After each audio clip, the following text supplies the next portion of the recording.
Hello, I'd like to talk to you more about the two knights defence, last one in this video series on the two knights defence with and we'll look at white's last option after knight f6 in the two knights defence, played d4, which is very dynamic, and actually this is how I reckon you should play for white. Two big options for white here. If we take on d4 for black, and now white can play either castles or e5. I don't think either are terribly threatening, but there's plenty of ways for black to go wrong. I suppose there's ways for white to go wrong. Let's have a look at it from black's point of view, but we'll keep an eye on white's chances as well. If e5, this is the modern variation, then knight e4 as usual, and if castles d5, bishop g4, and yeah, black's doing fine here. If h3, then h5 is a great move. Takes, knight moves away, queen g4, and you're just dandy there, so that's all right. If knight e4, well, probably the what else can we imagine here? So knight takes on d4, d5 is natural, bishop b5, bishop d7, and now to avoid some swaps, takes on c6, takes on c6 to keep the bishop pair, and now white's got a choice of a few moves. I guess bishop to e3 and castles are the main options, and black should be okay here. The white's got some opportunities to play against these weak pawns. I mean, certainly if they get the queen's knight around and stuck into that square, that's a threat, and that takes a long while to organise. The other idea for white is to play the f pawn, hit the knight, and then defend the pawn. But you've got the two bishops; you're pretty solid, and I think black can survive these positions quite happily. Castles instead of e5, and there's a very complicated line which you can go and look up, because I'm not going to recommend it, with bishop to c5, and this is called a Max Langer attack.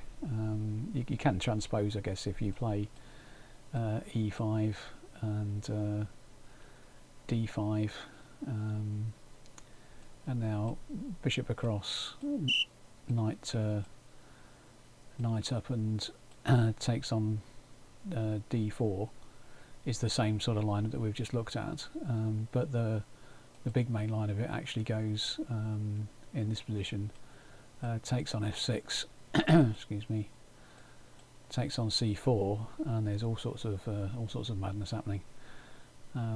So castles, and now knight to g5, and now the best move is not to take on f6, which is a trap, because there's the threat coming up is to take on e6, and after you take back with the pawn, then there's a check on h4, which forks the king and the bishop, and will win for white.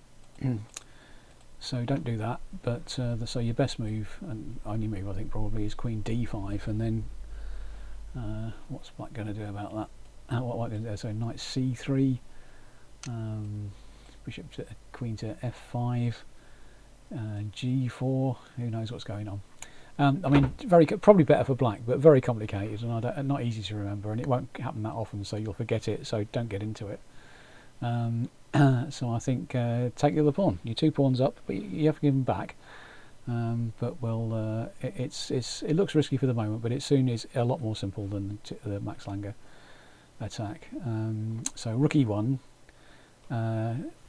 d5, and that move solves a lot of problems in a lot of these lines. And best idea here for white is to take on d5 rather surprisingly. Queen takes, knight c3, Wouldn't it be nice to take that? But you're there's too much that's pinned.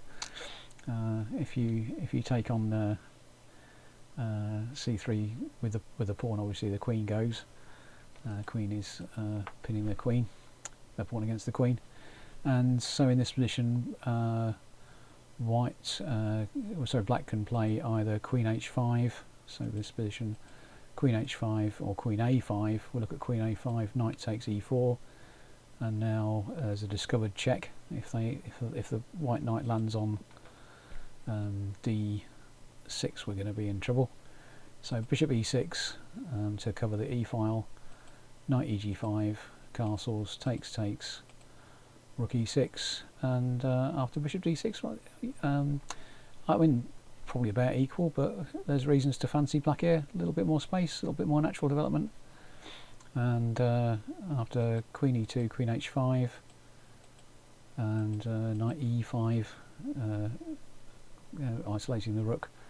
Black's got no problems in this position. That's fine.